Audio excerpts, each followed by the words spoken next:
మీ ఎలాంటి వ్యాపార ప్రకటనలకైనా వెంటనే మా ఛానల్ సంప్రదించండి. అందరికీ నమస్కారం. నేను శిరీష. ఈరోజు మనతో పాటు ఉన్నారు ప్రముఖ ఆధ్యాత్మికవేత్త శ్రీ శ్రీ నిత్య విద్యానంద భారతి స్వామి గారు. గురువు గారు ఈరోజు 2026 జనవరి మాసంలో కన్యా రాశి వారికి ఎలా ఉందో పాచికల ద్వారా తెలియజేస్తారు.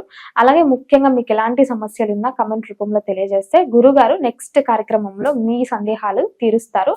అంతకంటే ముందుగా మన ఛానల్ మీరు ఫస్ట్ టైం చూస్తున్నట్టయితే సబ్స్క్రైబ్ చేసుకోండి, షేర్ చేయండి, కమెంట్ చేయండి.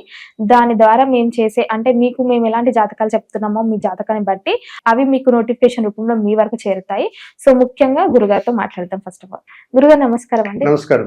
గురుగారు, ఇప్పుడు జనవరి మాసం స్టార్ట్ అయిపోయింది, 2026 స్టార్ట్ అయింది, జనవరి మాసం స్టార్ట్ అయింది. సో ముఖ్యంగా చూసుకుంటే ప్రతి ఒక్కరికి ఉంటుంది, ప్రతి మాసంలో మాకు ఎలా ఉంటుందని. సో ముఖ్యంగా కన్యా రాశి వారికి ఎలా ఉంటుందంటారు, ఎలాంటి జాగ్రత్తలు తీసుకోవచ్చు అంటారు? తప్పనిసరిగా తల్లి, కన్యా రాశి వారికి ఎలా ఉండబోతుంది? వీరికి గత 8.5 సంవత్సరాల నుంచి అన్ని పనుల్లోనూ ఏదో ఒక ఆటంకం. వాహనం కొంటే అమ్మేస్తారు, ఇల్లు కొంటే అమ్మేస్తారు, ఉద్యోగంలో జాయిన్ అయితే మానేస్తారు, వ్యాపారం చేస్తే తీసేస్తారు. ఇలాంటి సమస్యలు ఖచ్చితంగా వీళ్ళకి ఎదురైపోయాయి. ఈ కన్యారాశి వాళ్ళు ఎదురు చూశారు, ఇవన్నీ అనుభవించారు. ఇప్పుడు 2026 సంవత్సరం ఎలా ఉండబోతుంది అనేటువంటిది నేను తర్వాత కార్యక్రమంలో తెలియజేస్తాను. కానీ జనవరి మాసంలో ఎలా ఉంటుందో తెలుసుకుందాం.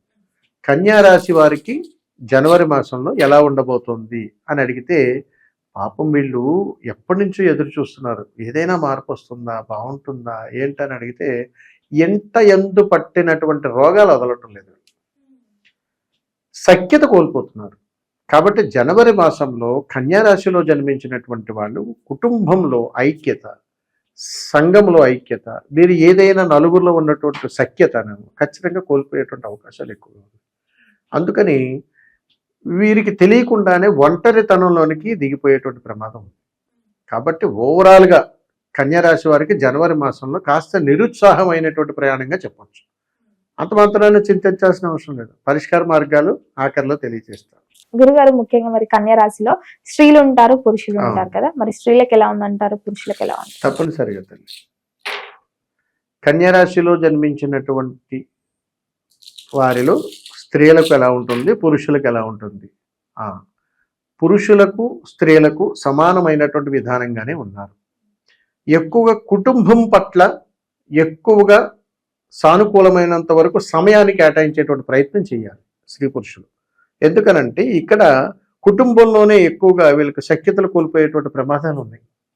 అందుకే మీకు చెప్తున్నాను, 4 ఉన్న 5 ఉన్నారు కానీ వీళ్ళు కాస్త జాగ్రత్తగా ఉండాలండి.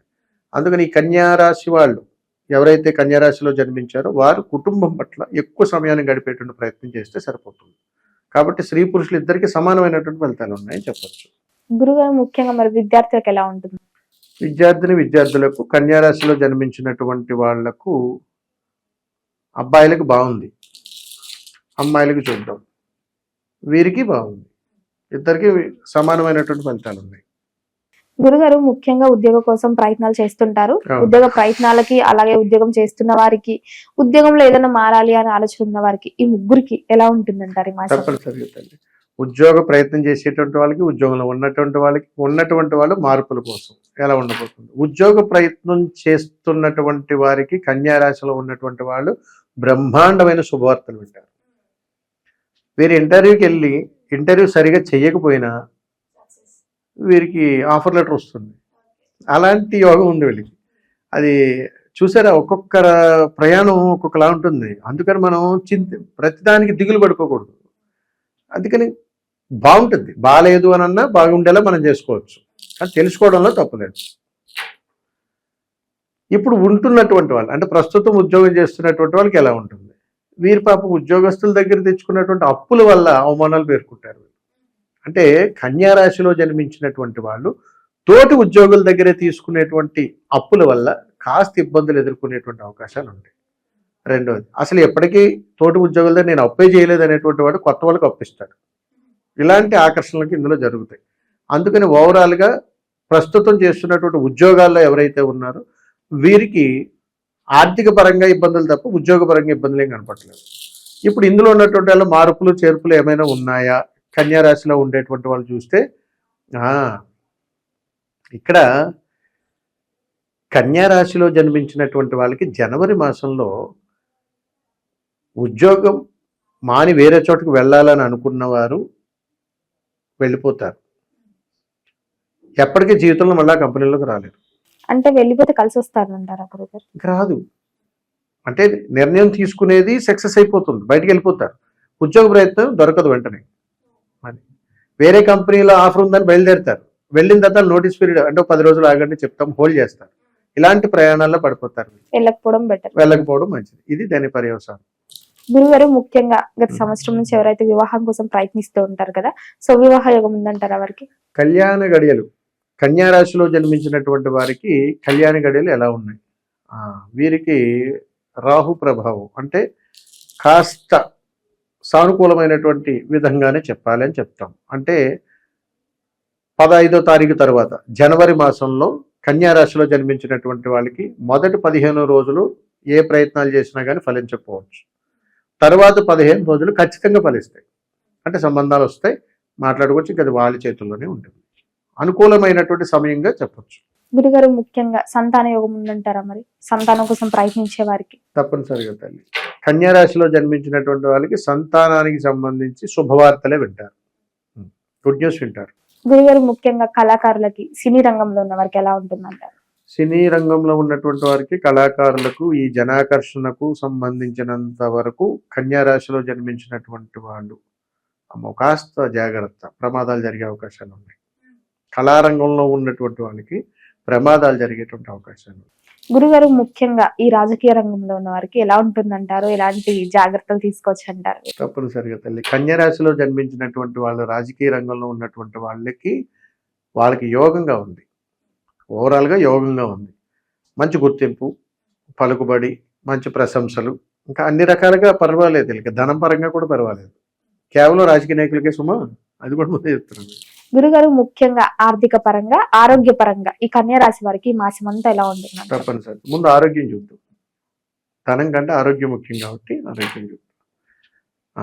ఆరోగ్యపరంగా కన్యా రాశి వారికి ఓవరాల్గా కన్యా రాశిలో జన్మించినటువంటి వాళ్ళు ఆరోగ్యపరంగా జనవరి మాసంలో కాస్త ఊరట బాగున్నారు.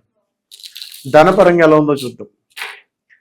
ఆర్థిక పరముగా కన్యా రాశి వాళ్ళకి కోర్టు కేసుల్లో ఉన్న, పోలీస్ స్టేషన్లో ఉన్న, ధనం కోసం, లోన్ల కోసం ఏమైనా ఎదురు చూస్తున్నా అన్ని సక్సెస్ అయిపోతారు, శుభవార్త వింటారు. అది మాత్రం బాగుంది. ముఖ్యంగా మరి రైతులకు ఎలా ఉందంటారు? రైతన్నలకు కన్యా రాశిలో కానీ జన్మించినటువంటి వాళ్ళకి వీళ్ళకి బ్రహ్మాండంగా ఉంది.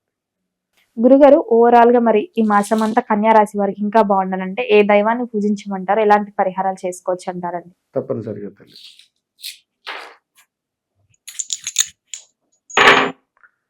కన్యా రాశిలో జన్మించినటువంటి వాళ్ళకి జనవరి మాసంలో జరగబోయేటువంటి ఉపద్రవాలు ఏదైతే ఉన్నాయో అలాంటి వాటి నుంచి బయటపడటానికి ఎలాంటి పరిష్కార మార్గాలు ఉన్నాయి అని అడిగితే, మీరు ఇప్పటి వరకు నేను చెప్పినటువంటి ఏదైనా సమస్యలో కానీ కొట్టుమిట్టాడిపోతూ ఉంటే, ఇలాంటి జటిలమైనటువంటి సమస్యలు ఉంటే, జనవరి మాసంలో ఏదైనా ఒక అమావాస్య రోజున, జనవరి మాసంలో వచ్చేటువంటి అమావాస్య రోజున 5 చపాతీలు నూనె లేకుండా చక్కగా చేసి మీరు ఒక కుక్కకు పెట్టండి.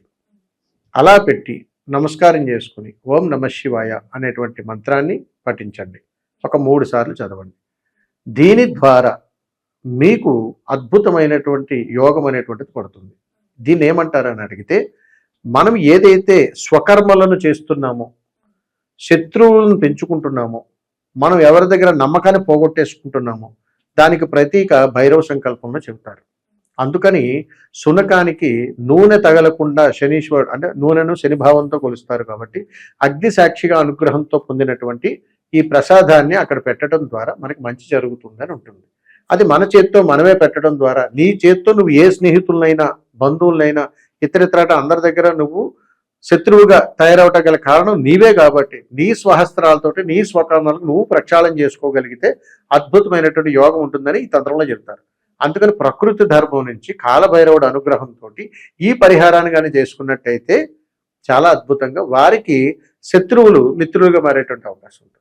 అందుకని ఈ పరిహారం చేసుకుంటే కన్యా రాశి వారికి మంచి ఫలితాలు పొందుతారు. గురుగారు మొత్తం మీద ఈ 2026 జనవరి మాసంలో కన్యా రాశి వారికి ఎలా ఉండబోతుంది, ఎలాంటి జాగ్రత్తలు తీసుకోవాలో తెలియజేసినందుకు ధన్యవాదాలండి. శుభం తల్లి, నమస్కారం.